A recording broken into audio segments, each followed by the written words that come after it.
తాకట్లో ఉన్న మీ బంగారాన్ని విడిపించి ఆ రోజు ఆన్లైన్ రేటుకి కొంటాం. Sharma gold company. నమస్కారం, వెల్కమ్ టు సుమన్ టీవీ. నేను గీతాంజలి. శ్రీమాత్రే నమః. ప్రస్తుతం మనం శ్రీనగర్ కాలనీలో ఉన్నటువంటి కళాశ్రీ ఆర్ట్ టెంపుల్ దగ్గర ఉన్నామండి. ఇది నిజంగా దేవాలయమే. అడుగు పెట్టగానే ఆ అనుభూతి కలిగింది నాకు. నేను పెద్దగా పరిచయం చేయాల్సిన అవసరం లేదు. డాక్టర్ పిజి కేశవులు గురుస్వామి గారి గురించి.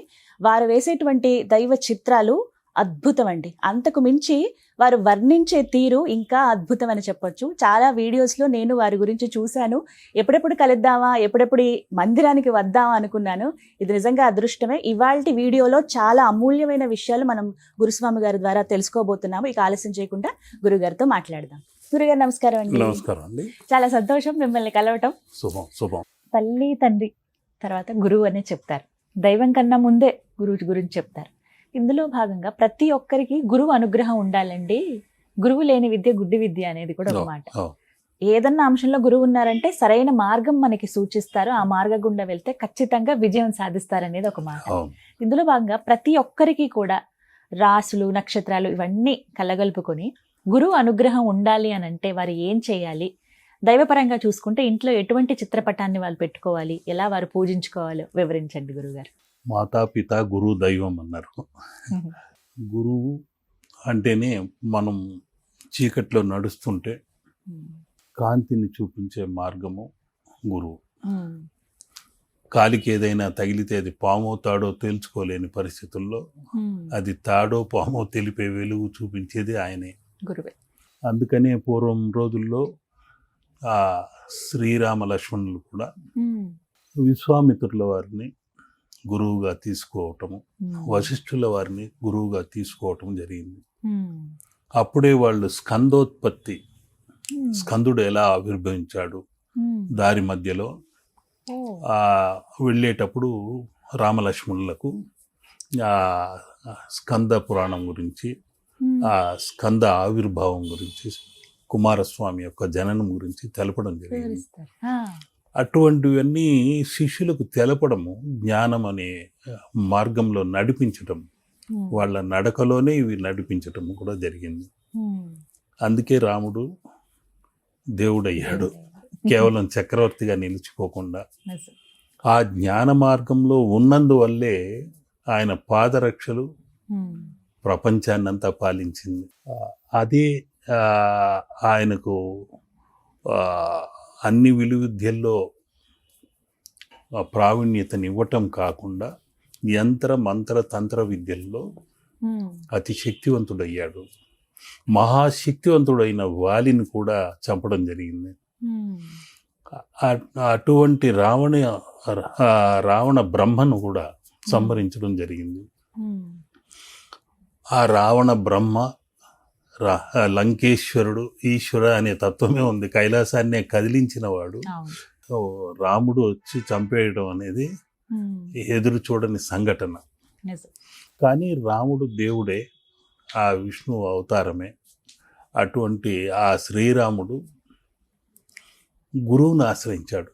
నేను పరమాత్ముడిని అని అహం తెలపకుండా, చక్రవర్తి కుమారుడిని అహంకారం లేకుండా ఆ గురువును ఆశ్రయించి విద్యను నేర్చుకోవటం జరిగింది.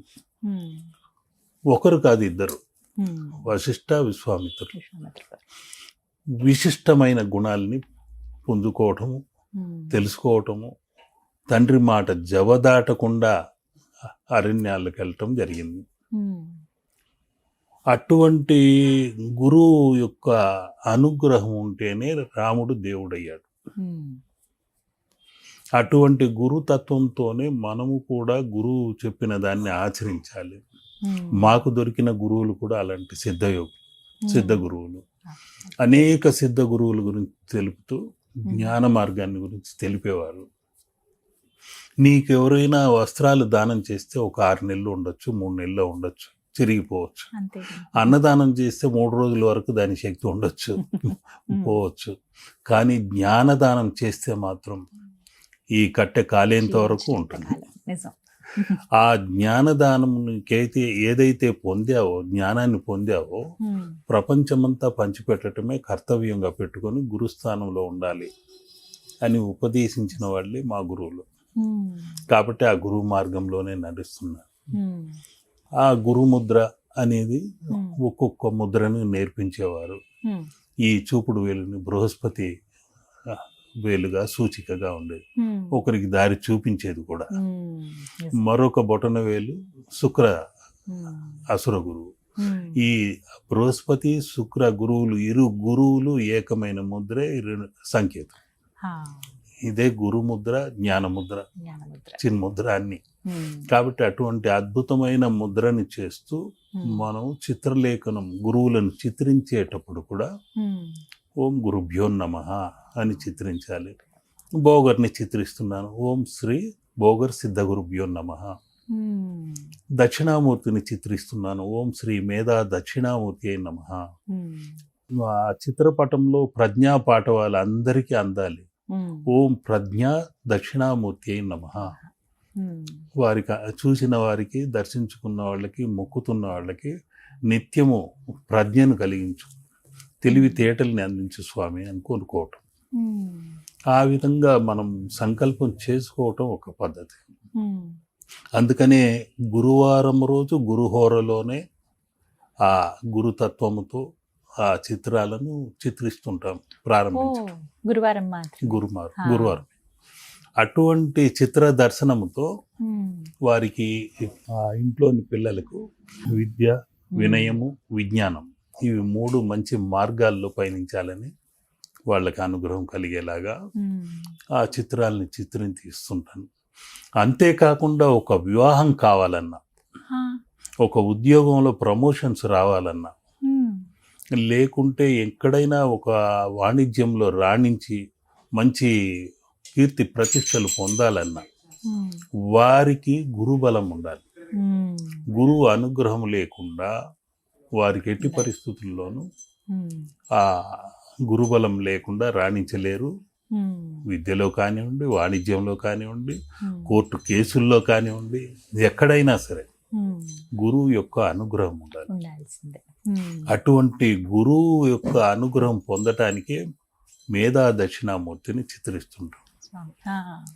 మౌన వీక్షణతో, ఆ మౌన వీక్షణ, కరుణా కటాక్ష వీక్షణతో వేద జ్ఞానాన్ని మహర్షులకు మొత్తము అందించడం జరిగింది, మాటలతో కాకుండా. అటువంటి ఆ స్వామిని వేడుకోవటం వలన ఆ వేద జ్ఞానము అర్ధనిమిలిత నేత్రాల నుండి మనకు కరుణా కటాక్ష వీక్షణంగా ప్రసరించి ఆ కాంతులు మనకంది ఈ గురుముద్రతో స్వీకరించుకుంటూ ఓం శ్రీ మేధా దక్షిణామూర్తి అయి నమః అనుకుంటూ తెల్ల శనగలు నైవేద్యంగా పెట్టి హారంగా అయినా కుట్టి ఆయనకు అలంకరించి ఎవరికైనా దానం చేసినా కూడా ఆ ప్రజ్ఞా దక్షిణామూర్తి అనుగ్రహం కలిగి తీరుతుంది. ఒక అపస్మారకుడు అనే ఆ రాక్షస తత్వాన్ని, మనలో ఉండే అజ్ఞానాన్ని కుడికాలుతో ఆయన తొక్కిపట్టి ఉంటాడు. ఆ అపస్మారకుడు అనే రాక్షస తత్వాన్ని, మనలోని అంధకారాన్ని, అజ్ఞానాన్ని అసూచికగా తొక్కిపట్టి ఉండటం జరుగుతుంటుంది. అదేవిధంగా ఆ ఋషులందరూ ఆ వటవృక్షం కింద ఆయన కూర్చున్న ఆ మూర్తిని దర్శించుకుంటూ తన్మయత్వంతో మౌన వీక్షణ నుండి ప్రసరిస్తున్న జ్ఞాన వీచికల్ని అందుకోవటం జరుగుతుంది. అంతటి శక్తివంతమైన గురుబలం కలగాలంటే ఒక్క దక్షిణామూర్తిని పెట్టి ఓం ప్రజ్ఞా దక్షిణామూర్తి అయి నమః, లేకుంటే ఓం శ్రీ మేధా దక్షిణామూర్తి అయి నమః, అపారమైన మేధా సంపత్తి కలుగుతుంది. ఇది ప్రతి గురువారం కనుక పిల్లల దగ్గర చేయించగలిగితే వారికి విద్యాబుద్ధులు బాగా వస్తాయి, ప్రమోషన్స్ ఉద్యోగంలో కలుగుతాయి, వాణిజ్యంలో రాణిస్తారు. వివాహం లేకుండా, గురుబలం లేకుండా ఆగిపోయిన వారికి కూడా వివాహ యోగం కలుగుతుంది. ఇవన్నీ కాకుండా గృహ యోగం కలగాలన్నా కూడా గురువు యొక్క అనుగ్రహం కావాలి. అంతే. గురువు అనే ఆ గురుబలం లేదుకుంటే మనం ఈ 2 వేళ్లకు పని చేయలేదు అనుకోండి, 3 వేళ్లతో ఏం పట్టుకోగలం? పెన్ను పట్టుకోవాలన్నా ఈ 2 వేళ్ళు కావాలి కదా. కాబట్టి ఈ 3 వేళ్లతో పెన్ను పట్టుకొని రాయటము, నోట్లు లెక్కించడం కుదరదు. అభయహస్తం అనేది కూడా అలాంటిదే. కాబట్టి ఆయన ఇలా అన్నప్పుడు ఆ జీవాత్మ పరమాత్మ ఏకమై ఆ గురు శక్తి అనుగ్రహం కలిగి తీరుతుంది. ఇవన్నీ కాకుండా ఈ కలము బ్రష్ ఇటువంటి చిత్రలేఖనం చేసేటప్పుడు ఆ దక్షిణామూర్తిని వేడుకొని చేయటం జరుగుతుంది. ఇక్కడుండే నవగ్రహ కణుపులు ఏవైతే ఉన్నాయో శుక్రస్థానము, చంద్రస్థానము, కుజస్థానము, బుధస్థానము, సూర్యస్థానము, శనిస్థానము, గురుస్థానము, ఇటువంటివి ఆ నవగ్రహ కణుపులు ఉన్నాయి. పంచభూతములు ఉన్నాయి, అగ్ని, వాయువు, ఆకాశము, భూమి, జలం.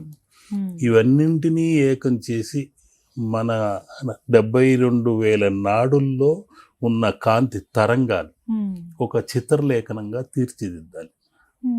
ఆయన నేత్రాలు ఏదో నల్లటి కనుపాపలు కాకుండా సప్త వర్ణాలను రంగరించి దానిలో మిళితం చేసి పొందుపరచటం జరుగుతుంది. అవన్నీ ఆ మంత్ర తరంగములను నిక్షిప్తం చేసి పంపించటమే ఈ చిత్రము, యంత్రము, మంత్రము, తంత్రము. అటువంటి చిత్రరాజాలని అందిస్తున్న నేను నేర్పించిన ప్రభుత్వం వారు గుర్తించి ఈ గురు శిష్య పరంపర అనే ఆ స్కూలు రన్ చేయాలని చెప్పి మొట్టమొదటిసారిగా భాగ్యనగరంలో నాకు ఆ అవకాశం ఇచ్చారు.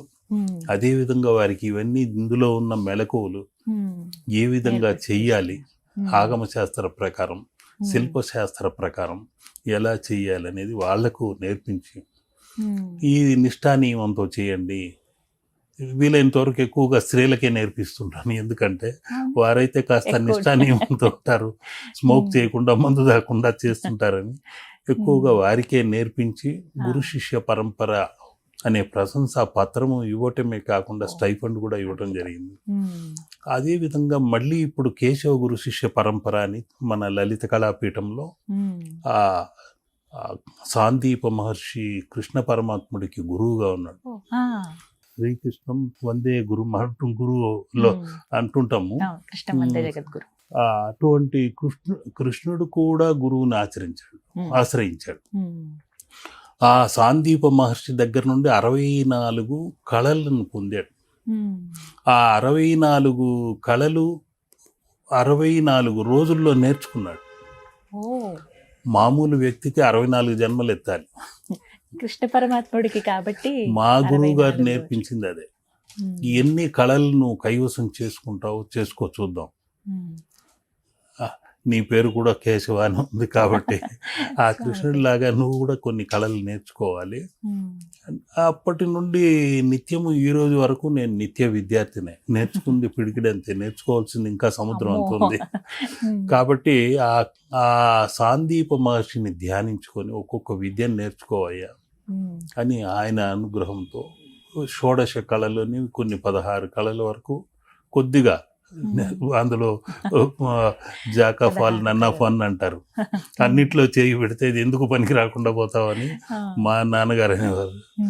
కాబట్టి నాకు తెలిసినంత వరకు రత్నశాస్త్రము, వర్ణశాస్త్రము, గృహ నిర్మాణ శాస్త్రము, శిల్పశాస్త్రము, చిత్రకళ, ఇటువంటి జ్యోతిష్య శాస్త్రము, ఇవన్నీ కొన్ని ఇది చేసుకున్నాను. అవన్నీ ఉన్నాయి కాబట్టి ఆ అభిరుచితోనే ఆ కళాభిమానంతో వాళ్ళని కళాకారులందరినీ సేకరించి ఆ చతుషష్ఠి కళా నిలయం ప్రారంభించారు.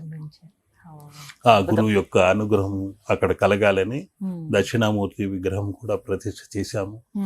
వ్యాస భగవానుడే కరుణించి నైమిసారణ్యం నుండి వ్యాస పీఠాధిపతిని పంపడం జరిగింది.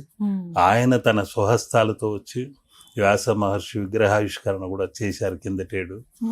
అన్ని ఆ గురువు యొక్క అనుగ్రహం అయితే జరుగుతూనే ఉంది. ఆ దక్షిణామూర్తి అనుగ్రహం, వారి అనుగ్రహము చేస్తూ వస్తున్నాను. పిల్లలు చదువుకునే పిల్లల గదిలో కూడా ఇలా దక్షిణామూర్తి వారి ఫోటో పెడుతూ ఉంటారండి, అలా పెట్టచ్చండి. ప్రతి విద్యార్థులు ఎక్కడైతే ఉంటారో ఎక్కువగా వాళ్ళకి ఇటువంటివి పెట్టడం వలన ఆ దక్షిణామూర్తి అనుగ్రహం కలిగి తీరుతుంది, ప్రజ్ఞా పాఠవాలు పెరుగుతుంది. తప్పకుండా వారికి అందరికీ ఆ గురుబలం కలగాలని కోరుకుంటూ శుభం. లోకా సమస్త సుఖినో భవంతు. శుభం.